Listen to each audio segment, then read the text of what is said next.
रीवा के निजी स्कूलों के खिलाफ की गई जांच के बाद सौंपी गई रिपोर्ट से कलेक्टर खुश नहीं हुई। कलेक्टर ने अब सभी स्कूलों की अलग अलग जांच रिपोर्ट तलब की है। कलेक्टर रीवा श्रीमती प्रतिभा पाल निजी स्कूलों पर कार्रवाई करने की तैयारी में है, इसलिए कलेक्टर ने जांच रिपोर्ट पर अलग से रिपोर्ट तलब की है।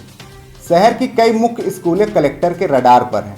ज्ञात हो कि नए शैक्षणिक सत्र की शुरुआत निजी स्कूलों में हो गई है। नए सत्र की शुरुआत के साथ ही फीस और पुस्तकों का दबाव भी अभिभावकों पर बढ़ गया है।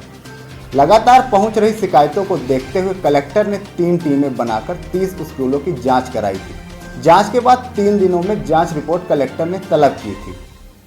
जिला शिक्षा अधिकारी ने जांच के बाद रिपोर्ट कलेक्टर के पास प्रस्तुत की। कलेक्टर इस रिपोर्ट पर नाखुश हुई। उन्होंने जिला शिक्षा अधिकारी को इस मामले में नाराजगी जताते हुए सभी स्कूलों की अलग अलग रिपोर्ट प्रस्तुत करने के निर्देश दिए हैं।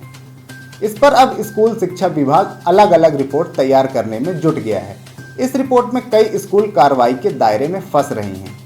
कलेक्टर ने सभी स्कूलों की रिपोर्ट अलग अलग तलब की है। इसमें जांच के दौरान पिछले साल संचालित प्रशासकों की किताबें और इस साल संचालित प्रशासकों की किताबें जानकारी में तलब की गई हैं। अधिकांश स्कूलों ने इस साल एनसीईआरटी की पुस्तकें लागू कर दी हैं। इसी से सभी फंस रहे हैं। पिछले साल कुछ और इस साल एनसीईआरटी की पुस्तकें दिखाने पर जांच के रडार में आ गई हैं। इसी तरह फीस वृद्धि की पिछले साल कुछ और इस साल जांच रिपोर्ट तलब की गई है।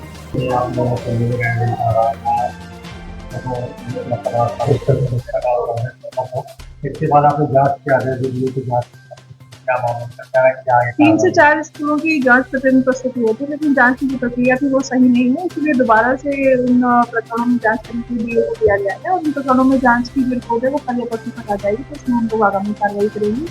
शासन की जो दिशा निर्देश हैं जिसमें स्कूलों की फीस प्रतिवर्ष कितनी बढ़ाई जानी है, उससे अधिक यदि किसी भी स्कूल में फीस बढ़ाई जाने की जो शिकायतें सही पाई जाएंगी तो हम कार्रवाई। किताबों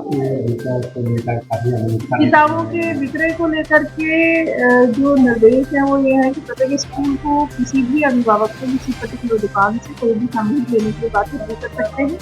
ऐसी यदि कोई भी कंप्लेंट इनसे प्राप्त होगी तो हम लोग उस पर जाते हैं।